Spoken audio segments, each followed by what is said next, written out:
Alrighty, guys, welcome back to AMP's Podcast, Episode 5. I have Eric here with me. What's going on, guys? We are back after a holiday weekend. Yeah, a little bit. So I didn't celebrate. I was working, fortunately, but we had Easter this weekend. Hope you guys all had a good Easter. We had pretty good reviews on our last episode. Last episode was kind of fun. Yeah, I know. You got some good viewers going. Yeah. Listens, sorry. Yeah, same thing. We had fun watching Brian. I wish you guys had video because we watched Brian fall on his rear. That was kind of fun. That was good times. Brian is not with us this week. He had prior engagements for work, so he is out of town. So unfortunately, we have nobody to laugh at this week. Brian, if you're listening, just know you are somewhat missed, just as a somebody to poke fun at. Very small amount.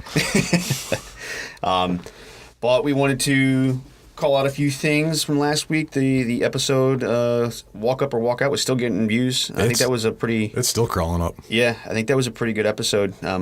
We got some more Instagram followers. Like to build our following a little bit more. So if you guys want to find us on an Instagram, it's at ampodcast1, and that's the same as Facebook. And our email is also ampodcast1@gmail.com. And then Twitter is ampodcast18. Which drives me nuts. I know. So we're still working on finding them. I know we say that every podcast. We will find you one of these days. Yeah, we'll get that name sooner or later. As far as anything you'd like to add, man, before we get started? Thank everybody. I'm surprised how, episode goes up, next day we're already 20, 30 listens to. It's crazy. Cool. It's awesome, yeah.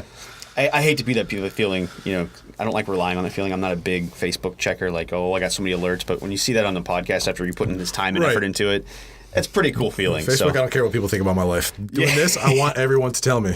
Yeah, absolutely. Positive feedback, negative feedback, any feedback. Somewhat got some hate mail for Brian. I wouldn't call it hate mail, but it's pretty interesting. We're going to go over that later on in the podcast. I also have an email from one of our Patreon supporters. So we got a Patreon supporter to email us and gave us some review and input over our Battle Royale, our hashtag Battle Royale episode. So we got that to go over with a little bit later. We'll do that before we close out the episode. And today, we don't have a name for this episode. I'm struggling for a name. It's a bit controversial. It's definitely relevant. Just a little bit. It's definitely relevant. And just kind of a disclaimer, I know on myself, I'm sure Eric too, we're definitely putting ourselves out there in this episode. Yep. So it's a bit uncomfortable. So there's going to be some conversations that we're going to have that probably maybe my family, my friends don't think of me any differently because it might change your mind. I'm not sure. But we're putting ourselves out there in this episode for you guys to truly see who we are and to bring you a topic that's definitely relevant to the Millennial Generation. You want to go ahead and start off, and I'll let you, as usual, introduce the topic? Yeah, so today we're going to be looking at religion, which everyone loves to talk about because that's what you always talk about, right? Government and religion. Honestly, those are the two things I love talking about. I know it is. So I love talking politics and religion, and everybody looks at me like I'm crazy when I enjoy talking about that. But let me rephrase it. I like talking about it. I don't like arguing about it. Exactly. You need to have a level-headed conversation about it. Yes. So when it comes to the conversation, and now with politics, I can't do the same. With religion, I can put myself in both shoes. I can put myself in the believer's shoes and the non-believer's shoes. So I see religion from both sides, and I have the ability when we're having a conversation about religion to be empathetic to the person I'm talking with if they disagree with me. So I won't get into my discussion of what I believe yet. It's much more complicated. I'm glad we have an hour podcast to talk about it because it takes about 10 minutes to explain it. Yeah. It's not as simple, cut and dry. Mine's going to be real quick. Yeah, it's not simple as dry as agnostic or atheist or anything like that, or a believer, Christian, Catholic. It's not like that. But we do have, as usual, I brought you some statistics, and this is pretty relevant stuff. What would an AMP podcast be without statistics? Yeah, hey, I got to be prepared. So I try to be prepared anyway. But just to lay out a few things, as far as the demographics and religion and how it relates to the Millennial Generation, there's a lot of interesting stuff out there, and as usual, I'm finding more and more research when I'm researching mainstream media.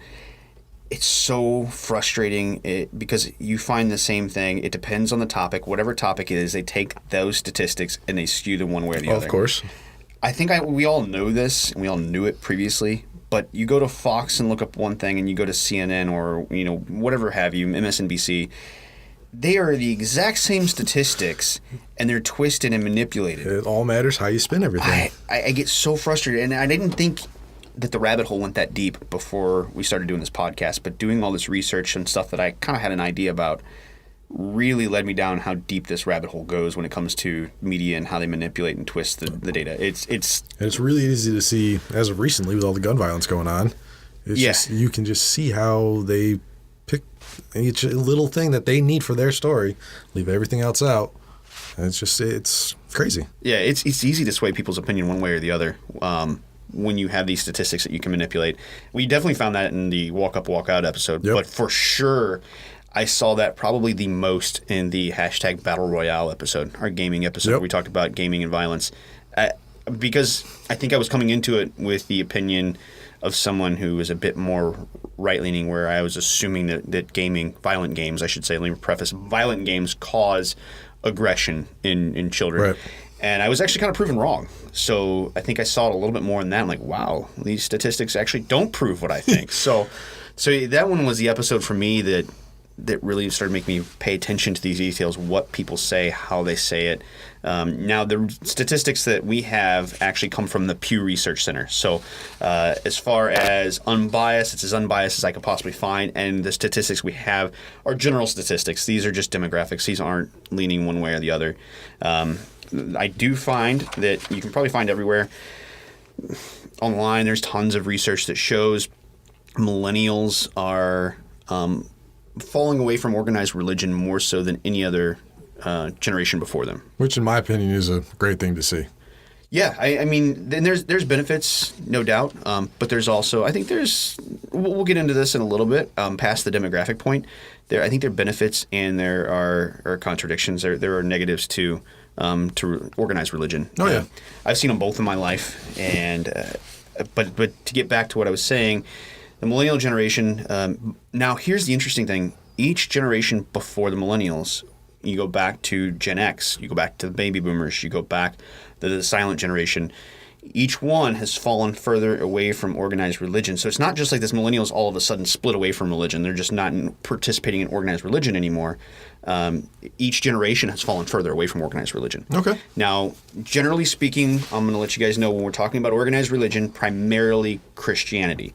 The only reason I say primarily Christianity, let me look it up for you here. I think the total population, 78% of the total population from the Pew Research Center says that people identify as Christian.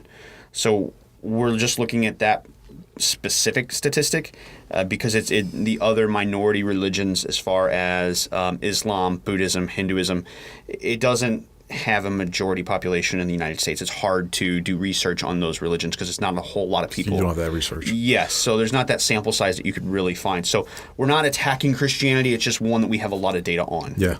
I'm honestly surprised that number's so high. You know, and this was a few years ago. I think their study was back in 2000. So this is from 2007 to 2010. Okay. This was the latest data they had from the Pew Research Center. What was interesting is the breakdown. It was you go from 78% of the total population identify as Christian, 68% of 18 to 29-year-olds identify as Christian, and then 30 plus over 81%. 81, wow. So it was a interesting jump to see, to say the least. And then you get 60 to 69 years of age, 84% identify as Christian, and then 70 plus, 88%. Holy crap. Yeah, so it really shows you how the older generation relied on their religion for their moral values, their structure. And that I think those are a few of the benefits of organized religion. Now, what was interesting is there is a gentleman, according to Michael Hout, he's a professor of sociology at the New York University. He claims, and this is a quote from him, many millennials have parents who are baby boomers, and boomers express to their children that it's important to think for themselves. They find their own moral compass. Also, they rejected the ideas that good kid is an obedient kid. That's at odds with organizations like churches that have a long tradition of official teaching and obedience. And more than any other group, millennials have been and are still being formed in this cultural context. I thought that was kind of an interesting. He also says that they have a do-it-yourself attitude towards religion. I can see that. That's what we do best. Yeah, so this episode is definitely going to highlight some negatives and positives with our generation. I thought it was pretty cool, though, because it kind of highlighted how I felt. It's definitely a familiar, think for yourself. You need to do this. I mean, don't listen to everybody else. But also Christianity, this is the way to go. This is the way you need to do things. So it's kind of a contradictory statement in my personal experience. Yeah. But it's funny that it's a universal, this is what we are. We're supposed to do what we are. Or supposed to do our own thing, not do as everyone else does, but you're still seeing a big population that follows an organized religion that's supposed to do exactly what they're told to through that. Well, hell, that's why AMP started. That's why this podcast started. We wanted to do things our own way. So, that's why I said it was important to me. And that was another thing that, a few reasons that people thought that millennials are falling away from organized religion is there's no trust in organized institutions, period. Not just religion, but organized institutions. Yeah.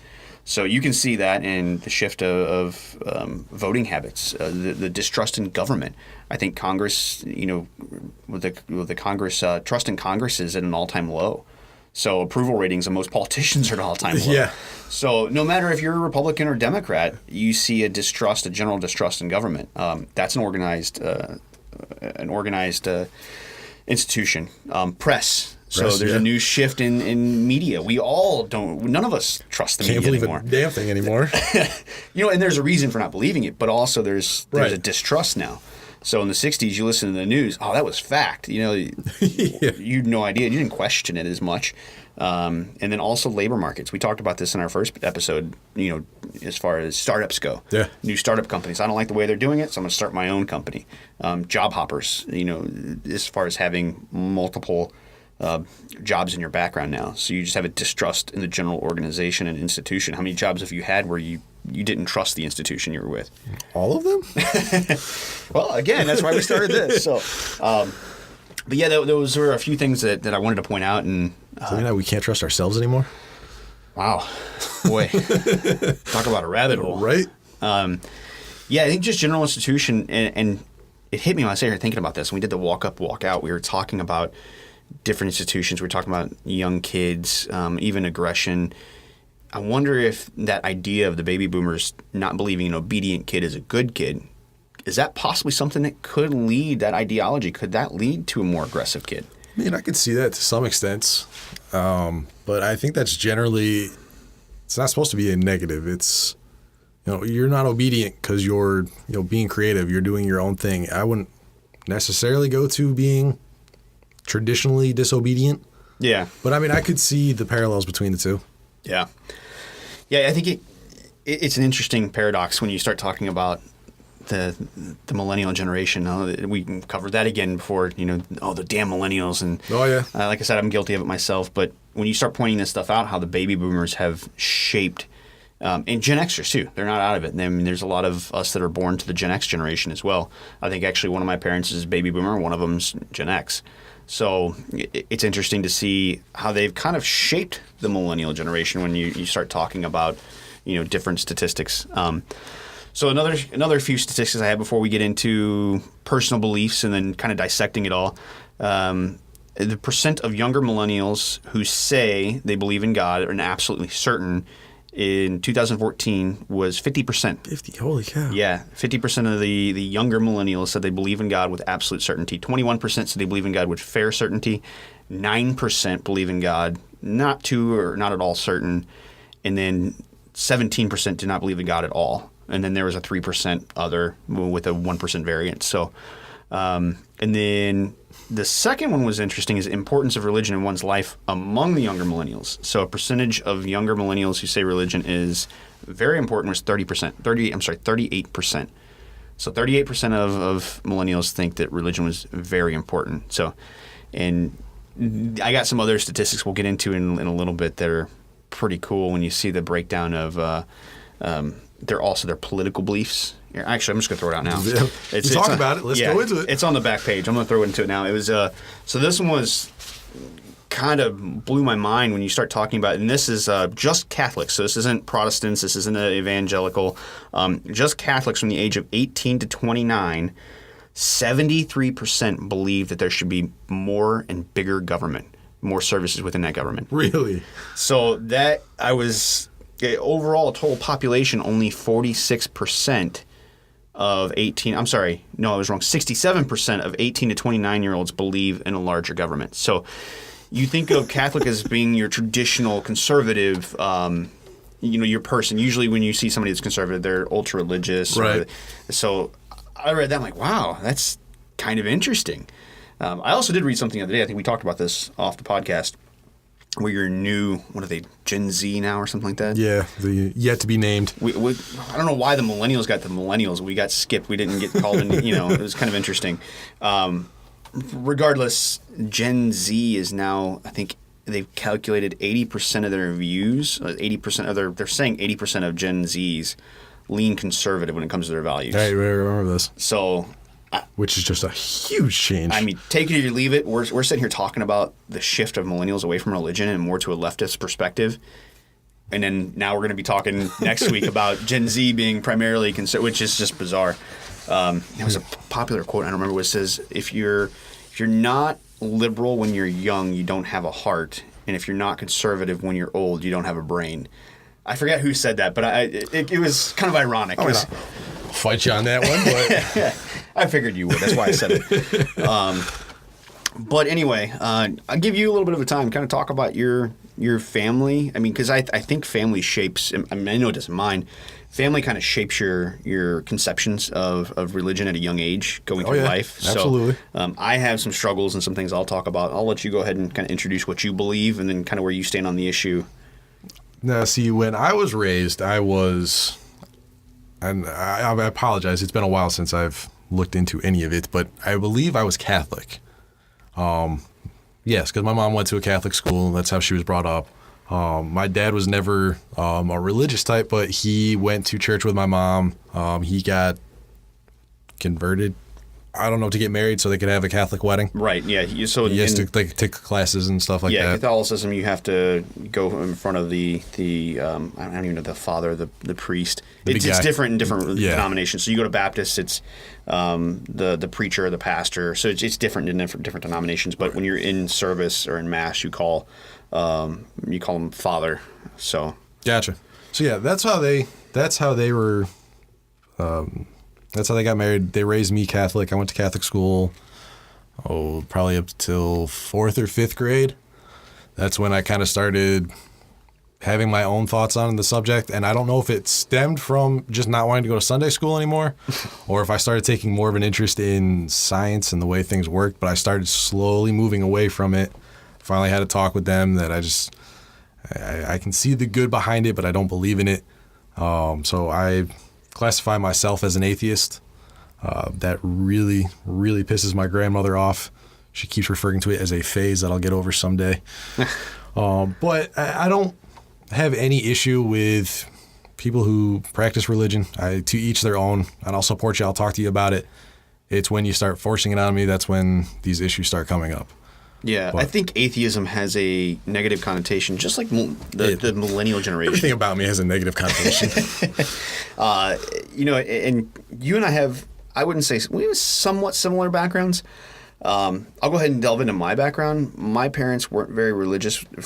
Well, from what I remember when I was very young, we found a neighbor. She moved in. She was a very important influence in our life. God bless her, she passed away. But anyway, she was a huge influence in our life. I had a lot of negative and positive come from that influence. And the negative really didn't show up until later on in my life. And the sense of community, the Bible study, I was baptized in a backyard pool. Oh. So, yeah, I was actually backyard pool. I was baptized. It was a pastor who I don't even know where he earned his certificate to. I forget what you call it. Don't send me hate mail because I can't remember the name of it. Anyway, he earned his right to baptize me, if you will. There's a certain name. Is it ordained or is that just related to weddings? Yeah, I think that's ordained. Okay. Yeah. Either way. Yeah. And he was an awesome person. He was for friends of the family. We had great lessons, great Bible studies. But there are a few that stood out to me. And there's a few things that I read in the Bible. And it's interesting to talk to somebody I'll go ahead and throw it out there now, kind of spoiler alert, I'm considered agnostic. And I'll get into why I'm considered agnostic. However, it's really interesting to see that somebody like me who's considered agnostic knows the Bible as well as I do. I'm not proficient in every single book of the Bible. However, I've still done a lot of study of the Bible when I was younger. Very similar, just different ways. I don't know specifics on the Bible, but religion as a whole, where things come from in different religions, the mythology behind things, which I don't want to offend anybody. It's not a myth. But for lack of a better term, the stories behind everything, where it all came from. Yeah. I love that stuff. Oh, yeah. Origins I don't want to practice any of it. Yeah. Origins of religion are great. I mean, it's history. Yeah. So essentially, some of the stories in the Bible, there's proof out there that some of it happened. Now, don't get me wrong. You can't convince me when you say Jonah, ended up in a whale's mouth and survived for 7 days under the sea. Pinocchio's dad did. But what? Oh goodness. But anyway, to get back to the point, the upbringing I had, my parents became very involved with the Bible study we had locally, and then they became very involved with our church, and the thing I have with organized religion in general, and I'm talking about the practice with even the rules, the very severe rules. My great-grandpa was an amazing man, so I'm not by any means saying anything bad about him because he practiced in the Pentecostal religion. But when it came to the Pentecostal religion, I've experienced a few things that terrified me. When I was 9 years old, they did what they call a laying of hands. They anointed me with oil. And people were praying in tongues around me. Now, as a 9-year-old with a very vivid imagination, coming from a somewhat religious background, knowing or believing, I should say, that demonic possession is real, that's terrifying. Oh, I'm sure. I'm sitting here thinking that there's a demon inside of me, and people might think, demonic possession can happen, and that's fine if you believe that. But if you don't understand the psychology and the biology of a 9-year-old's brain and how their brain works, you want to know why their nightmares are so vivid is because their brain projects that. Their brain is much more active than an adult's brain. So to them, a nightmare is real. They can't define the difference, the parameters between reality and non-reality or imagination, which is also why they have great imaginations. That's why they that's why they dream up imaginary friends. That's why they can play imaginary and actually see and feel and taste the different things that they're creating with their mind. And at that age, I was led to believe that demonic possession is real. And when I was being anointed, I thought I was possessed with a spirit. And I went on for a couple weeks after that, terrified. I can imagine. Petrified. And I thought at any moment that there was going to be a demon come out of me. And that was one of the first negative experiences. I was about 13, I think it was, 13, 14. I was past puberty to the point where women are attractive. I'm a heterosexual male. You see a hot chick walking down the street, or you're going to school and you see the hot girl at school. Now, when I was raised in the Baptist religion, if you thought sexually of a woman that you were not married to, that is by terms and by definition adultery. That is one of the sins that... Wolf. Yeah. So that's one of the sins. If you don't seek forgiveness from God, you could actually... The whole story of burning in a lake of hell. So a 13-year-old thinking that if he looks at a woman sexually, he's going to burn in a lake of hell. You want to talk about how hard it was to... That can stunt some developments there. Yes. So... You can see why I had a lot of problems swallowing the pill that was religion, organized religion, as growing up.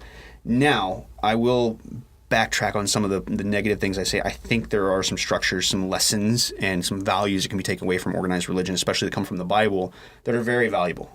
They can teach us, how to treat each other. Essentially the golden rule.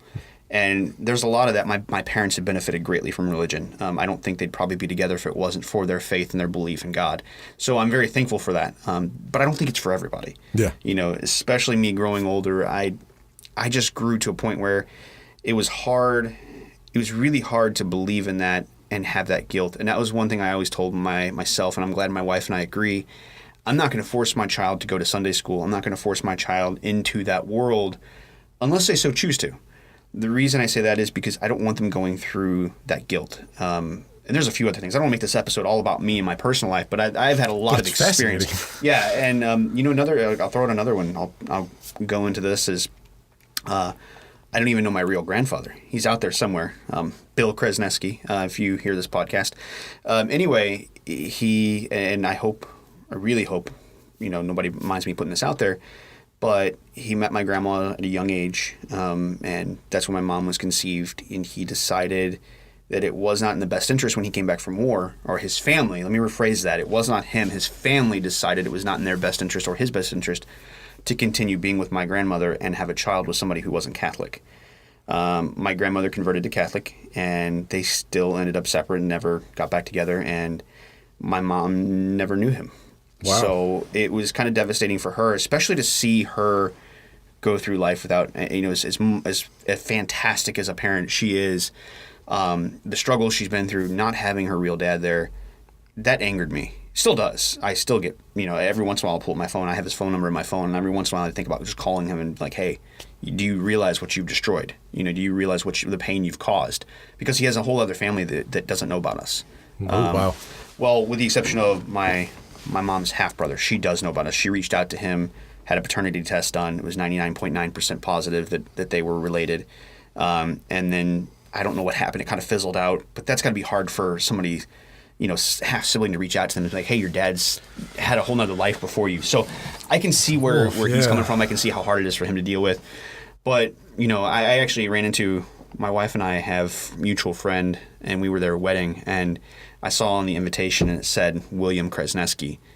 And I saw him sitting at the front table, and I just could not grab the courage. I didn't want to ruin my friend's wedding by going up and introducing myself, because his family doesn't know. Yeah. His wife has no idea who we are. So, long story short, there's a lot of things that I've been through that have kind of tore me away from organized religion. I still like the support. I like the support system. There's a feeling of being spiritual.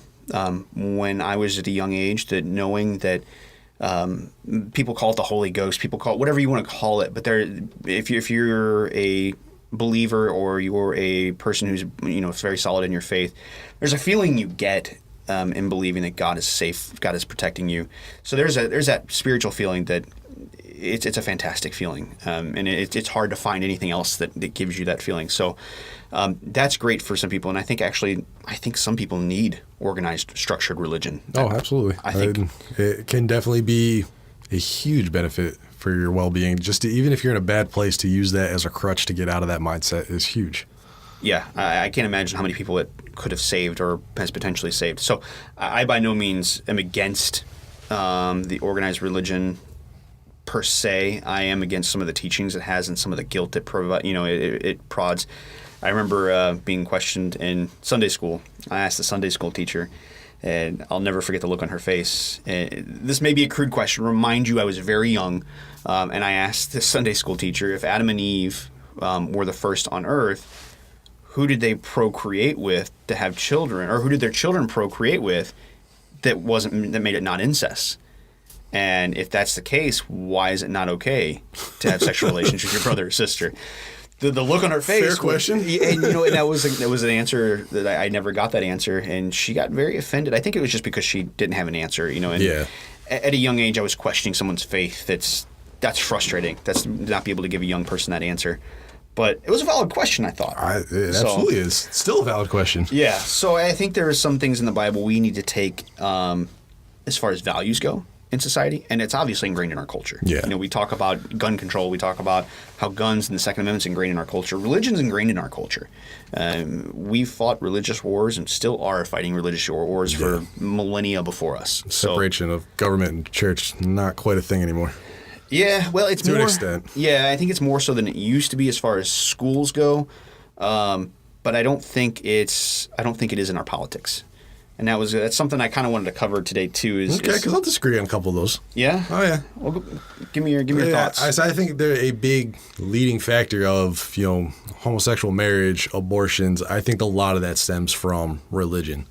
Oh, absolutely. That's what I'm saying. I think that's more involved in politics than it is ever before. I get what you. No, Yeah. I agree with you then. Yeah. Okay. Yeah. When you talk about politics and you talk about some of these values we carry into our decisions in policy, I think we see a combination of religion and the state. I was talking about in the schools. I think there's been a huge push in schools to eliminate religion. They've done a good job of which. Right. I'm going to be honest with you. I don't have a problem with that. Reason I say that is if my child is going to school and I don't want to indoctrinate them myself, it is not the state's job as a free public education to indoctrinate that that student by teaching them different religions. Now, what I don't mind is teaching world religions and covering Christianity within that. Yes. That's okay. That's teaching history, not teaching religion. Exactly. What I don't want to see in and there's a lot of people I'm sure are going to disagree with me. If you guys are listening to this podcast and you disagree with me, it's perfectly fine. We have a right to disagree. Send us emails. Let us know. Yeah, absolutely. Send us emails. Let us know your thoughts. We want to know your thoughts. You might actually be able to change our minds. I would love to do a follow-up episode just based on people's feedback on this. We're probably going to do that soon. I want to do it with the walk up and walk out, and I also want to do it with this episode because this is controversial stuff. Then there's no definitive answers because it's been controversial for so long. Yeah. So it's just like abortion. There's no clear cut, no matter what side of the issue you're on, there is no clear cut right or wrong way yet.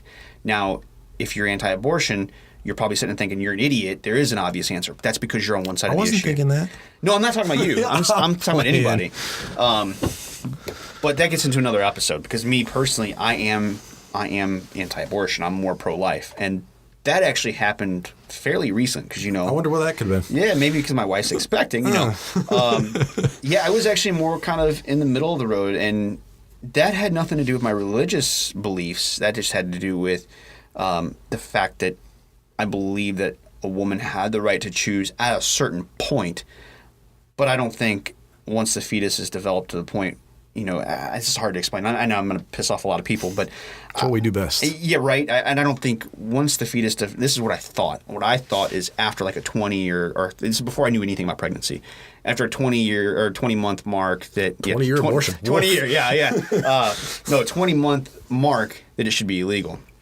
But I'm going to be honest with you. When I went into the hospital room and I heard a heartbeat at 8 weeks, I almost instantaneously became pro-life. And it sounds crazy, but that's something that we can actually cover in a later episode, and that's something we should talk about too. And when we do talk about abortion, is how many anti-abortion or pro-choice people have actually had children. It's an interesting combination. So, regardless, fair, yeah. There's some stories to be had. Yeah, and I'm also speaking from anecdotal experience. Let's get into something, though, that relates to that, because I saw the statistic. It's pretty cool, actually. Well, not cool, but you know what I'm saying. It's an interesting statistic.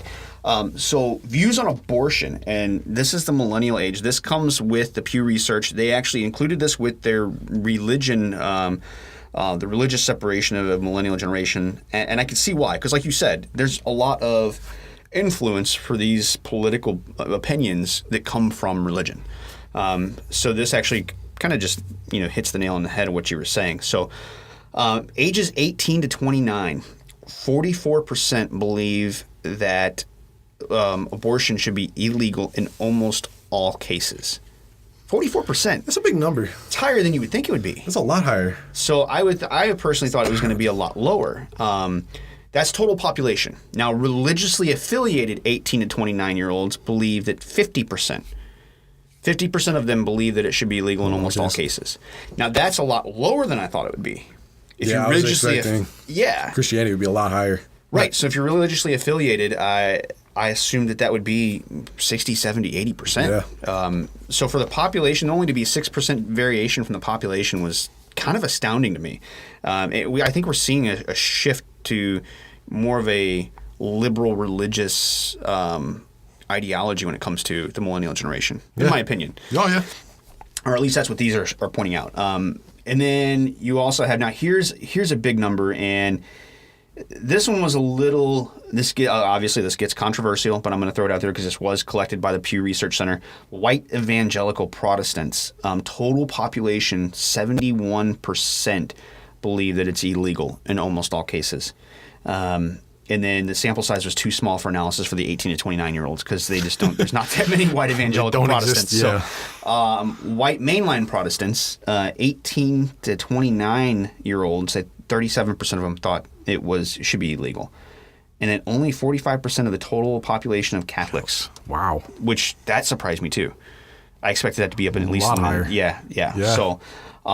Anyway, guys, these are just the stuff from the Pew Research Center. You can find this on your own. I'm not going to bore you the entire time with the statistics. I just thought that was really interesting to see.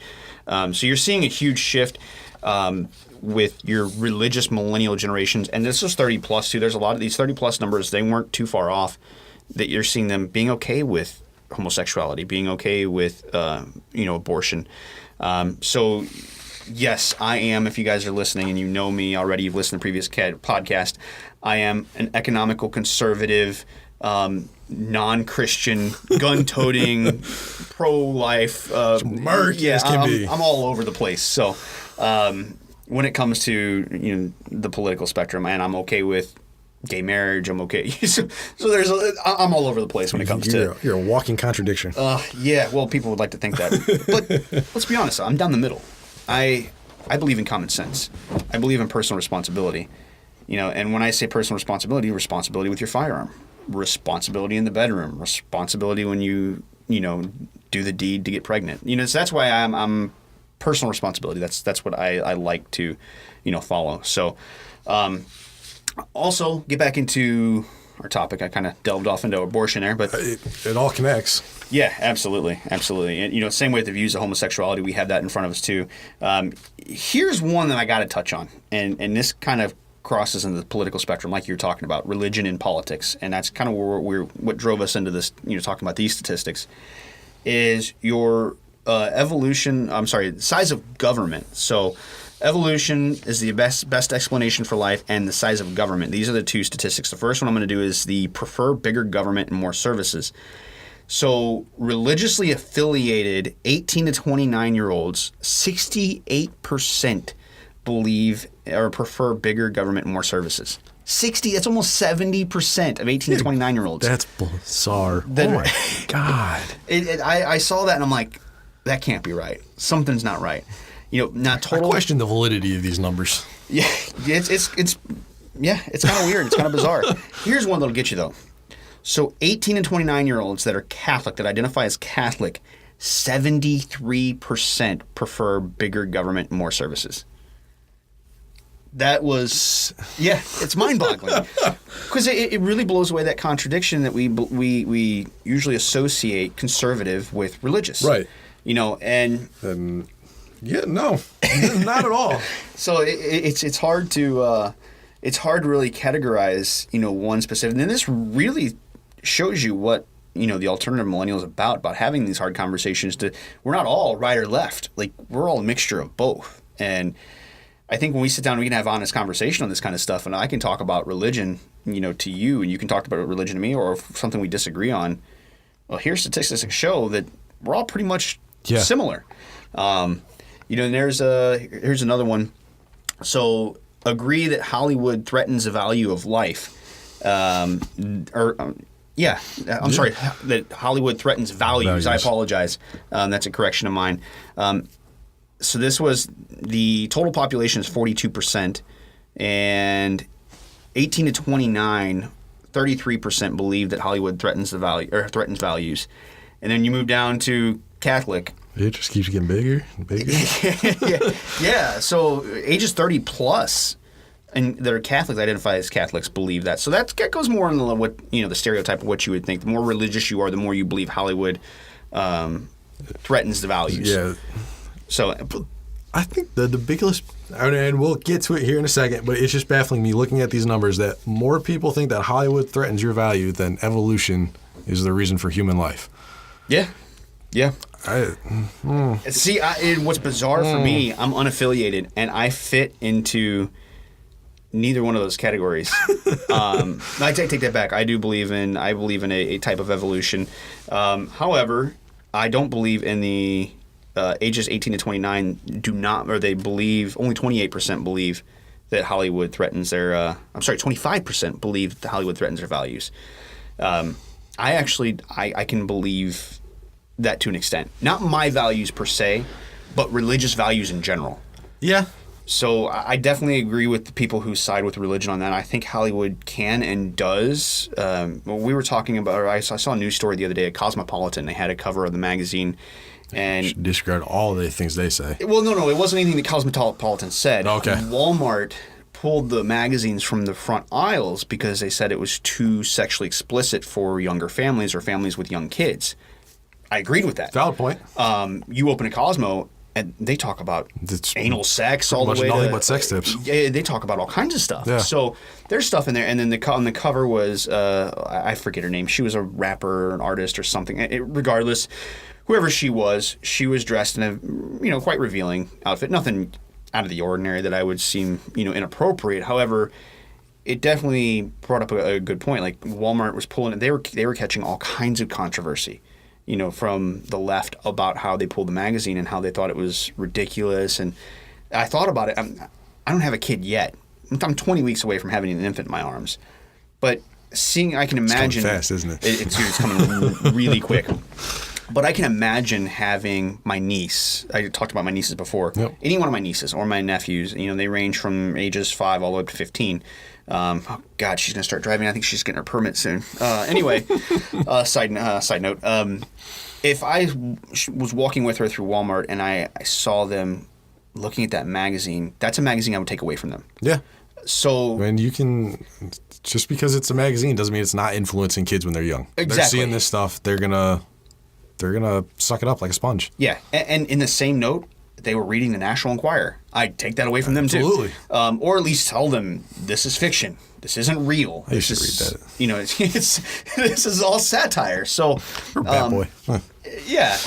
So young kids being influential. I actually stood by Walmart's decision to pull it, but I know I'm getting off topic again. However, this is a religious affiliation. Yeah, so I mean, so I thought that was kind of an odd story. I thought that was interesting, and I actually supported Walmart's decision in pulling that magazine. I know there was a lot of people that they had, as usual, they had hashtags going for it. And people were trying to support Walmart, saying, "Oh, they're against women's rights, and they're against, they're suppressing women." And I'm, flaunting your sexuality on the front of a magazine is not necessarily, a right. Yes. So I was confused by what that meant, but regardless, You're gonna get that no matter what happens. yeah. Now, in the religious side, this is a huge shift, and this can bring up some good conversation. When it comes to millennials separating from religion, here's an interesting thing. Millennials actually align with baby boomers and the silent generation when it comes to believing heaven and hell. More millennials align with believing in heaven and hell and being spiritual than they do with Gen X. And I can see it. It's not inherently a bad thing. I mean, it's taking the positives of a religion, just not being part of that big organization anymore. So that was my conclusion. My conclusion was the millennials aren't splitting away from religion because it's, oh God, it's so bad. They're splitting away from the organized side of religion. Right. They still want to be spiritual, and that's kind of where I fall in. I'm still a very spiritual person. I'm not a religious at all. I don't believe in organized religion for the reasons that I've named, but I'm very spiritual when it comes to believing in a higher power. And that's why I said more agnostic.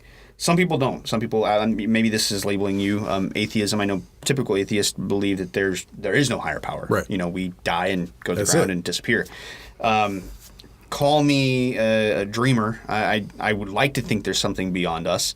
I'm referencing your hat. It's how ironic that you wore that hat. So I actually thought about saying this earlier. I believe my vision of God is more like the Force in Star Wars. It's neither good nor bad, but you can manipulate it, and it could be what the person is. And I have to preface this. I have to go in and I'll explain what my vision of... So we're going to break down the religion of Star Wars now. All right. No, not quite. Yeah, good subject. So a few years ago, I really struggled with leaving... I shouldn't even say traditionally, not leaving, but cutting ties with what I used to believe in, believing in God, believing in Jesus, the resurrection, all the typical things that Christians believe. I struggled with that because it really divided me and my parents and my mom, and we still have issues, with being separate, different belief systems. Yep. And at a younger age, I did not value how difficult it was for her. I didn't recognize that. And now I see when you have religious convictions and you have faith so strong that you believe that that's the ultimate, that's it. There is nothing else outside of that. You believe you're going to heaven or hell, and then you see your son step out of that belief system, and then you think he's doomed to a lake of fire. That's hard. That's gonna be rough. That's gonna be rough for her. And I didn't think of that when I was younger. I just wanted her to see, me as my own person. So getting older, I kind of understand why we had some falling outs. I understand why, because when I was younger, I was like, I don't understand why this is a big deal. Why are we fighting about this? But now I kind of get it. And it's a good point. It's something I've never really considered. Yeah, it's difficult to think about it because you have to think that your loved ones are watching you fall away from the belief system. You can see it outside of the religious aspect, right, because you don't believe the same thing they do. They can't. Their faith has them convinced that you're now doomed. So it's a very it's very hard to swallow that pill, to know that by my actions, my mom now thinks that my soul that she believes in is doomed, and that's strong. Yeah. So yeah, I really struggled with that for a couple of years, and we had a couple heart-to-hearts, but the one primary reason that I don't believe in the traditional God, and this is going to put me on blast to everybody. Everybody is now hearing my conviction, which is really weird to talk about because I've only talked to a select few people about this. Now potentially everybody in the world's going to know. Yeah, now everybody in the world has the ability to know. But the idea that God is omnipotent, meaning everywhere at all times, all powerful, all merciful, I don't agree with that, and here's why. Set up any scenario, give you a given scenario. If a child is being raped by a predator, okay? And I know this is a gruesome scenario to set up on a podcast, but I'm going to give it to you anyway. The child is raped by a predator. Where is the divine intervention? You hear about divine intervention, saving a guy from leprosy, rubbing mud in the eyes, all these historical events that Jesus performed to save. Then you also hear about these miracles, modern-day miracles, that God... you got in a car accident and the car was mangled, but you walked away unscathed. God must have been protecting me. Why doesn't this immature, innocent, defenseless child have the same divine intervention that somebody else would? And I struggled with that in my head, and that's why I believe God is not omnipotent. I don't believe he's everywhere at all places, because I don't have the conviction to believe in that God. Because if that God exists, that means he's sitting back like a kid with his magnifying glass burning ants. And that's troublesome for me. And that was always, I hate to use the word, but a big trigger for me was you talk about something like that and someone just say, oh, it's part of God's will. Well, that leads me, yeah, absolutely. Another thing is free will. People talk about free will. Well, humans have free will, and I agree, but that doesn't defend the omnipotent conversation or the argument about God.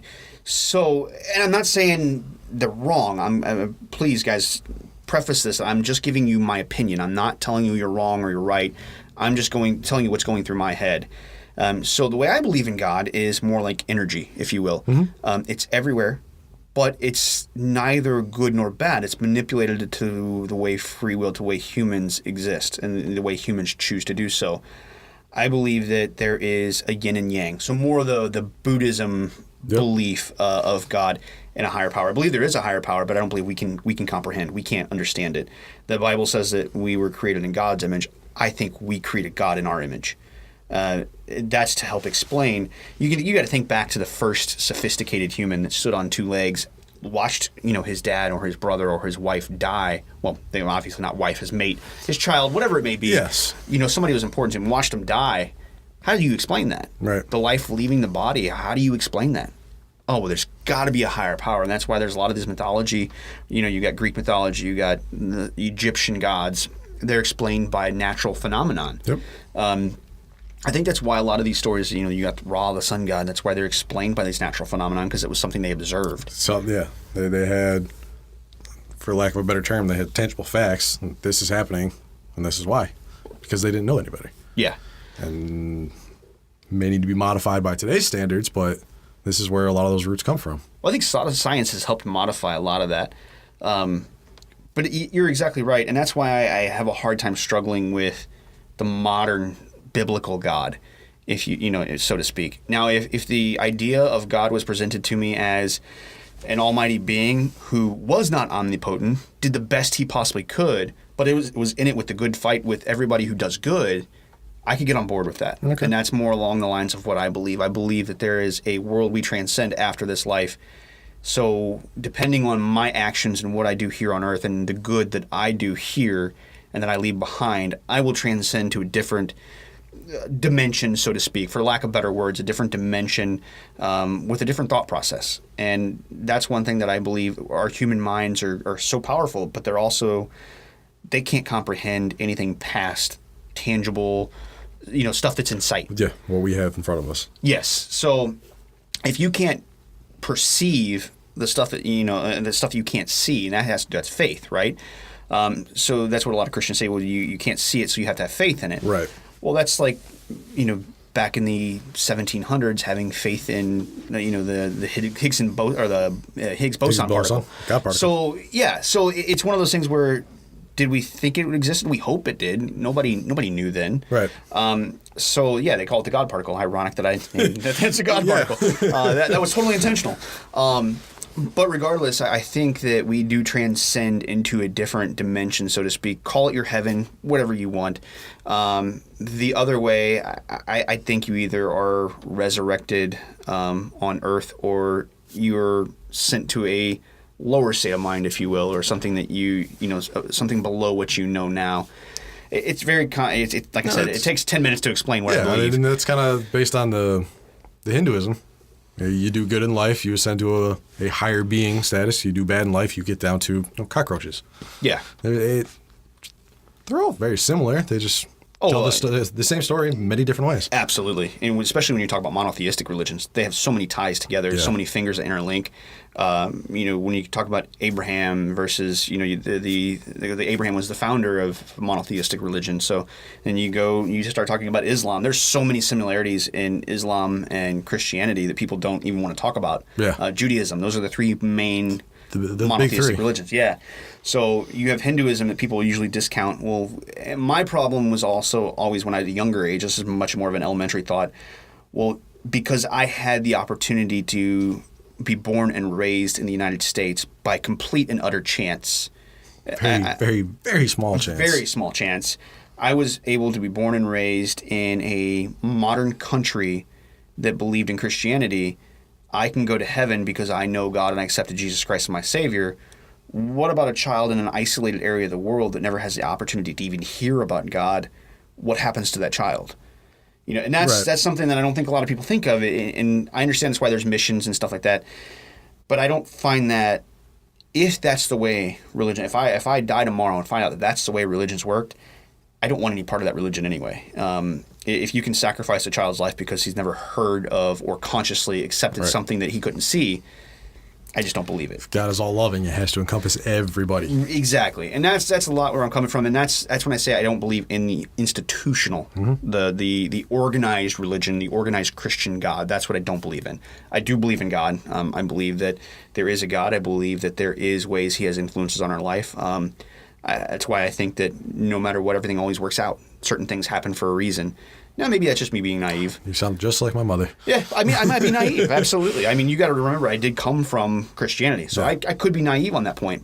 But that's part of the positives of religion. Absolutely. And it creates an environment where people can move forward with hope. And that's the one thing I do like about religion. They do teach you that, I don't necessarily believe in fate. I believe there's decisions you can make that can change or alter your life drastically one way or the other. I'm sitting in North Carolina now. Years ago, I was in Missouri. I never thought I was here. So the small decisions. Know how you feel. Yeah. You 30 different places. Yeah, I got it. If you wouldn't have decided to come up here for the job you're at now, we wouldn't even be doing this podcast. So there's a lot of small decisions that change the direction and the course of your life. And I think that certain things do happen for a reason. But again, that could be my naivety. Due to previously being involved in Christianity. That's one part, though, I will take with me, because I actually enjoy believing that things happen for a reason. So, but anyway, that's my whole backstory, what I believe, and I know I took up a majority of this podcast just going over my history. Your story's a lot more interesting than mine is, by just not believing in anything anymore and being cynical for the first few years past that point before finally, okay, religion can have good aspects for people. It's needed by some people. I'm going to let everyone do their thing and be okay with it. Because before I was that typical atheist of, oh my God, I can't believe you believe in God. And I can't stand hearing about this. Yeah. Exactly. Yeah, Now each their own. Right. Yeah, I never truly believed, or I'm sorry, I never truly was atheist. I always believed in something. I just didn't know what. And I sat down one day, and I actually am a statistic of this millennial generation in that aspect, that I separated away from institutions of religion and did it myself. Modified it, yeah. I created my own belief system. Alternative millennial religion. We're going to have services on every Wednesday. No. Tithe is outrageous. What's that? I said the tithe is going to be outrageous. Yeah, right. That was another thing too, and I didn't even add that in when I was younger. My dad worked his tail off, and my mom worked her tail off, and we didn't have a whole lot. And I remember my mom donating or tithing to Joyce Meyer's ministry, and I thought that was, normal. Yeah. When I moved in with my wife, Joyce Meyer's lived right down the street, and I saw the mansion. Yeah. The gigantic white marble mansion with the fountain in the front yard bigger than some swimming pools that I've even seen. Like, this place was gated. It had a big, tall 9-foot iron gate all the way around it, security blocked off. And then she built a miniature version of her house right next to it for her daughter. When I saw that and I realized that my family and I struggled in a single wide trailer the first few years of my life, and the first, actually, 12 or 13 years of my life, and my dad busted his back and my mom busted her ass to get, just to survive. Yeah. And then she was tithing to an organization that they might do some they might do some donations, they might do some stuff like that. But to drive by that mansion, oh man, get your blood going. That ignited a passion. It still does. I just thinking about it, my face is getting hot. I'm just. You think of all these evangelists who are doing all the televangelists. Yeah, televangelists. Thank you. Yep, Joel Osteen. It's unbelievable that these guys can just do this so blatantly. And I'm a pure capitalist, but by no means do I believe you should be able to use the means of religion to, and it's straight up manipulation. It really is. I'm sure they do some good, but to be tax free and to, you know what I'm saying? I'm sure they donate some money. I'm sure they do some good things, but bare minimum just to get by and to get that tax free, tax exemption. That brings up another, in my opinion, I've always thought that depending on the organization, if you're bringing in so much money, even if you are a religious institution, you shouldn't be tax-free. No way in hell.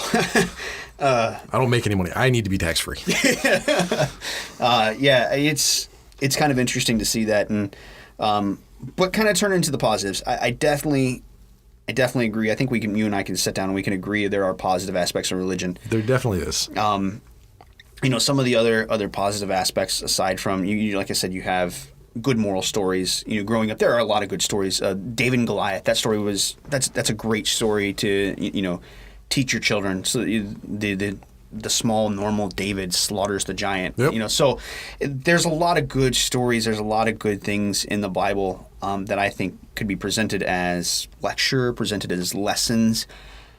But to take them literal, I think, is a bit more of a stretch. Yeah, you need to change the delivery method to today's standards. Yeah, absolutely. I think by doing that, you could potentially, utilizing religion and Christianity as just a lesson, and being someone. I'm not going to name names, but there's somebody that when I told them my background, she responded, "Wow, they treated you as the law of religion. You haven't got to experience a whole lot of the joy of the religion." That's powerful, and. The person I'm talking to, she's not a judge of character. It's not her job to judge, so she doesn't judge. And she's very convicted in her faith. And, everything she has built her business, everything is built around, her faith, her faith in God. And that is awesome. That's amazing. I think that's the way it should be portrayed. And she doesn't, it's not driven down my throat. It's not, so it's something that we sit and we talk about, and she felt bad that I had to experience the negative all the negative parts of it. Yeah, because then now there's not many of the good parts I've been able to enjoy as my adult life. And now I'm to the point where I think I'm past the point where I could actually get back into traditional Christianity because I see too much judgment going on. I see too much, I'm nobody to judge. And that's why I've changed my views on homosexuality. When I was younger, I was complete anti-homosexuality. I was, you name it, I was that bigot. I was that religious bigot. And when I got older, I was like, who am I to care? Yeah.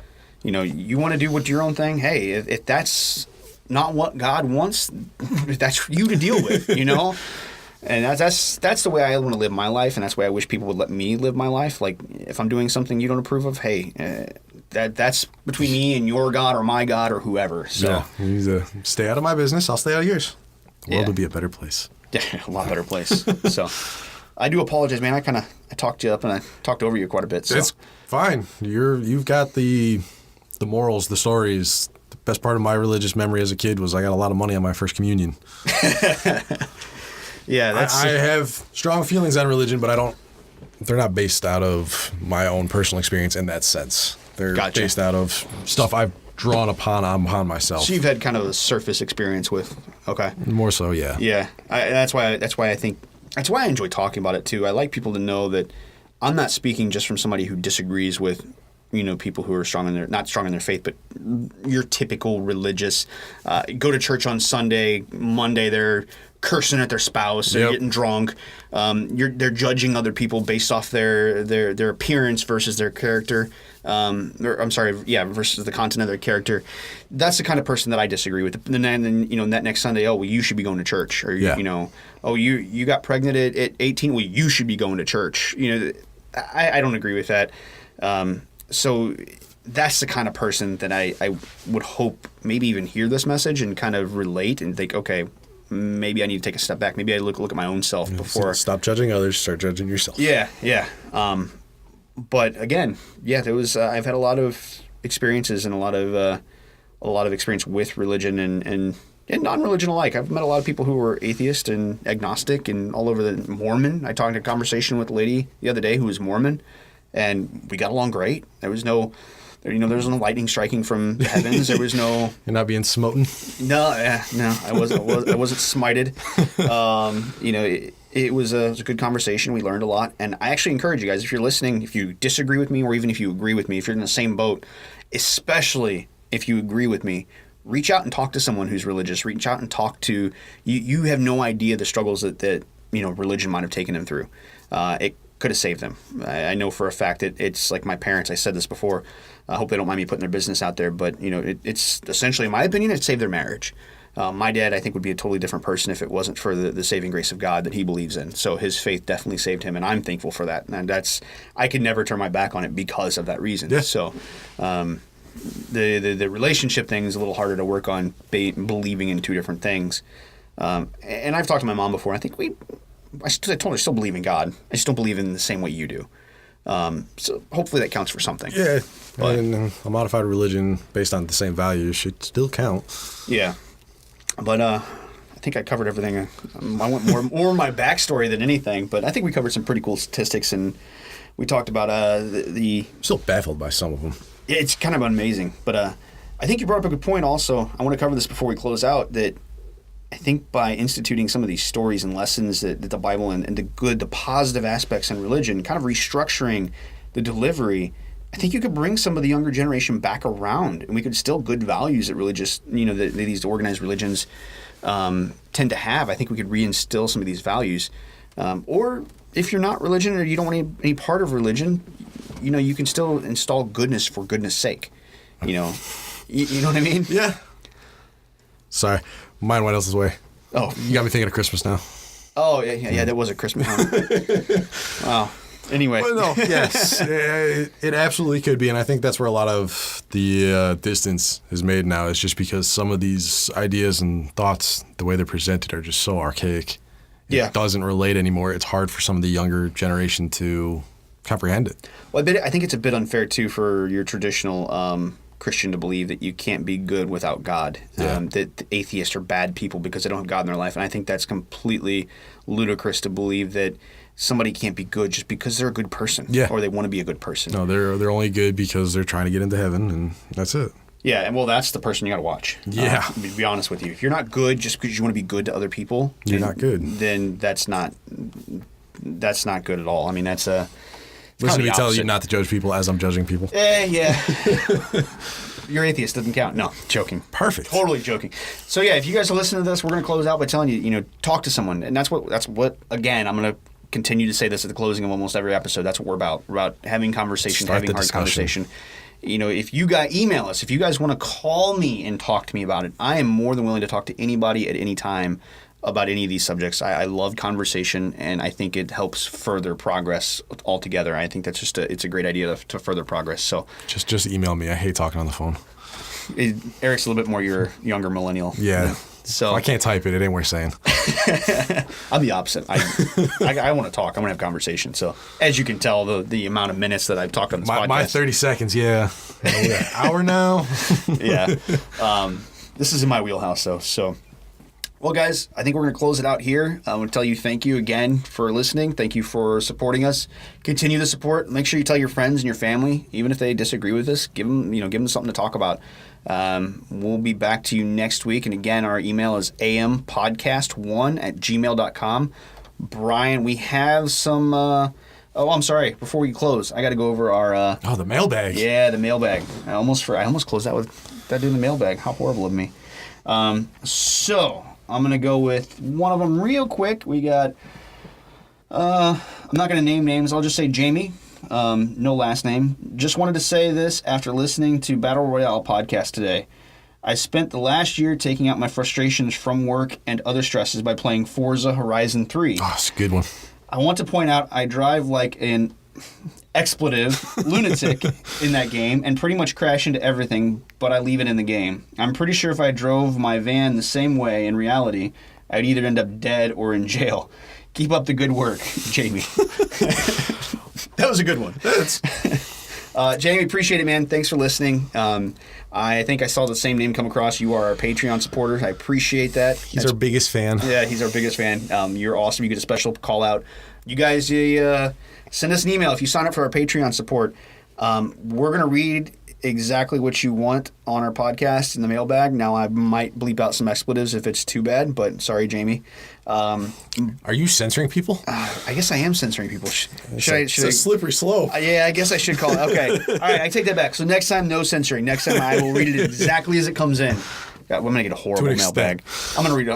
We're going to get something just bad next time it comes in. And then we have one other one. I wish Brian was here, but we're going to read it next week again, just so you guys know. This will be a sure test to see if he actually listens to us or not. Oh, he's gonna lose it. The hashtag Positive Vibes podcast was enlightening. I found it funny how Brian and Chris were able to destroy the world with positive news. Oh, we did talk about destroying the world twice. I forgot about that. Ironic. Brian is quite funny, but I was curious why David Hogg triggered him. Jesus. Oh, God, this is going to be good. Brian, if you're listening, man, pay attention.